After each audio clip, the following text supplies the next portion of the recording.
Welcome back to the KOAM Morning News on Fox 14. Today in studio we have Chef Anthony Fisher joining us back in studio, and this time we're making something both salty and sweet. We're making duck fat salted caramels. Caramels. We were making fun of Michael because he said it. He said caramel, and that's wrong, right? When you're talking about this. Caramel is a noun. It is name used for a person, place, city, street. Caramel is cooked sugar. And that's what we're making today. That's what we're making today. And I'm going to start with, I have my pan ready to go. I have a glass candy thermometer. That's very, very important because you really have to watch your temperatures. And I'm adding 1.5 cups of sugar. And I'm adding 1/4 cup of corn syrup.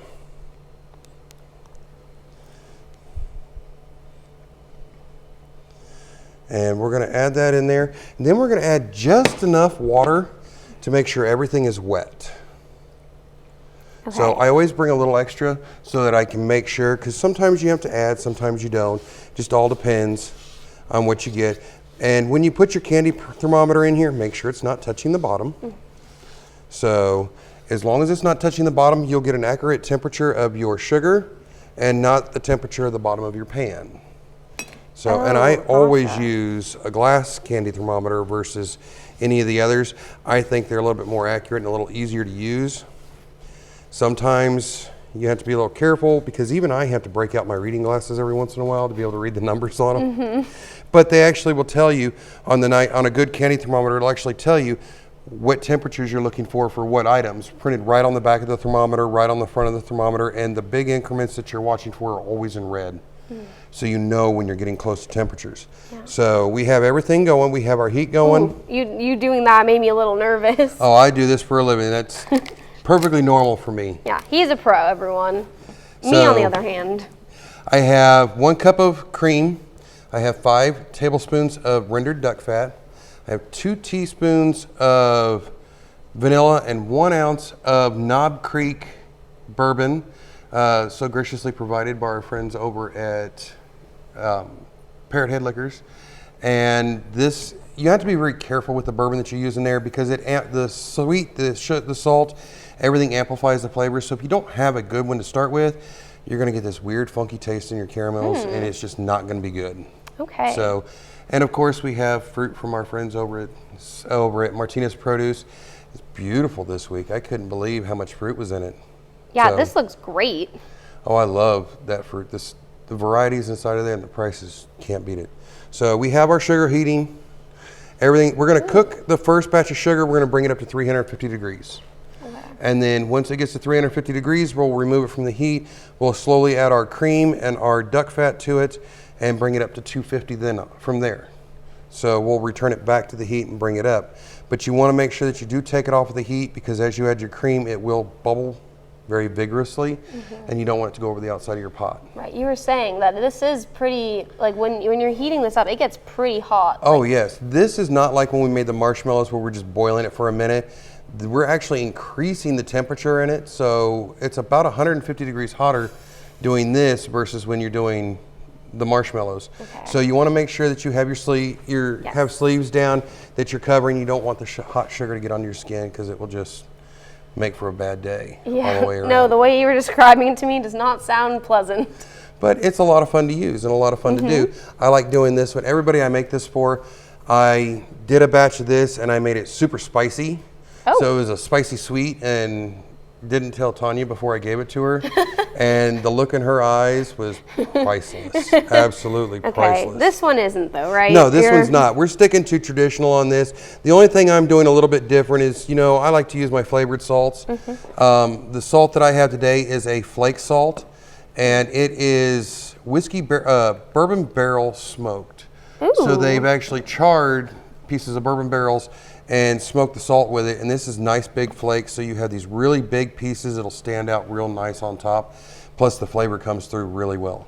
Okay. So this is one of those ones you're going to make it twice. But if you buy a jar of duck fat like this, then you'll get probably 4 to 5 batches out of it.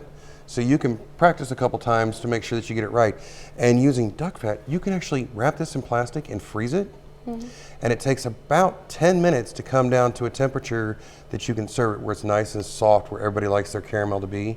So it doesn't take long at all, but you can store it and you'll get about 6 months out of it in the freezer. Wow. And where can people get duck fat around here? You can get duck fat at some of the grocery stores. I personally, because I like this brand, I go to the natural grocery stores over in Joplin. Because I just really, really love that brand. I love the quality that it has. And they have a really good price on it. That jar is only about $10. Oh. So you just pick which one you want and go with it. Try a few different ones. Sounds like it's starting to make It some is noise starting to over there. snap and crackle a little bit. And we're going to let it keep going and keep heating. And we'll add, right before we take it out and get ready to put it in the pan, we'll add our salt and our vanilla and our bourbon to it and get everything all nice and yummy and ready to go. Oh, I'm excited. It's starting to smell pretty good too. Oh, yes. And I love doing this one because you can see right on here there's a nice little big bright red line that you can follow up. And we're going to take it all the way up to 350 degrees. Oh, wow. So it gets pretty interesting, and I have a lot of fun working with it. So Yeah, I'm just looking at the temperatures and I'm trying my best to be careful of it. I'm not even doing anything, but me and the kitchen are not the best combination, so. Oh, you should come take my class then. Yeah, I probably should. I teach this without the bourbon. I actually teach this to my students in school. Oh, great. So they learn how to do this. They learn to cook with sugar. They learn to do the marshmallows. We do creme brulee where they're actually using a torch. I teach all of this. That is super cool. So cooking builds confidence. And the key to doing anything is just confidence, whether you're competing in something, and I love competitions, or if you're just doing something at home or you're going to cook for a significant other in your family, a significant other in your life, having the confidence to sit down and go, I'm going to do this and this is how I'm going to do it, goes a long ways. Definitely. So one key thing that you do want to think about with this is you need to make sure that your cream is not straight out of the refrigerator. It needs to sit out for about half an hour because you don't want it cold, or you need to heat it in the microwave in 30-second intervals. You don't want it hot. You want it right around room temperature, 70 degrees, 75 degrees, so that when you pour it in there, it's not as big a shock. Oh, okay. If it's really cold and you pour it in, it forms a big lump in the bottom. It's real hard to whisk out. So that makes sense. You can whisk it out. It just tends to be a little bit of You just want to avoid all that drama. Yeah, you do. And we're watching our temperature. Right now, we're at about 230 degrees, so we're doing really good with it, and we'll keep everything rolling. When you go to store this, you're going to have so much fun with it. You can wrap this in parchment paper, individually wrap the candies. Makes a great Christmas gift. Throw them in a jar. But you don't have to necessarily wrap it. You could just give them a block like you do fudge. Cut it into cubes, present it like you would fudge. Great for dinner parties. Yeah, this seems great. I mean, how, in terms of difficulty, what would you rank this? Probably a 3, just because it's cooking with sugar and you have to be so fixated on the sugar itself, making sure that you don't go over, because all candies cook to a certain temperature. And it doesn't take long to go from a soft caramel to a lollipop hard. So we want to be careful that we don't overcook it, that we're being very mindful of the temperatures on it. But we do have to get it to temperatures because we want to cook all the water, all moisture out of it. So, and basically at this moment, the way that this is just a high fructose corn syrup. That's basically what it is. So learning to do this, you can do all sorts of stuff. You can make sugar glass, which is a lot of fun. You can do honey dust, which is a lot of fun to use. And you can sweeten things. Honey dust, you can sweeten your coffee and your tea. And it takes just a fraction of the amount of honey dust as it does for sugar or any other sweetener. And it's natural.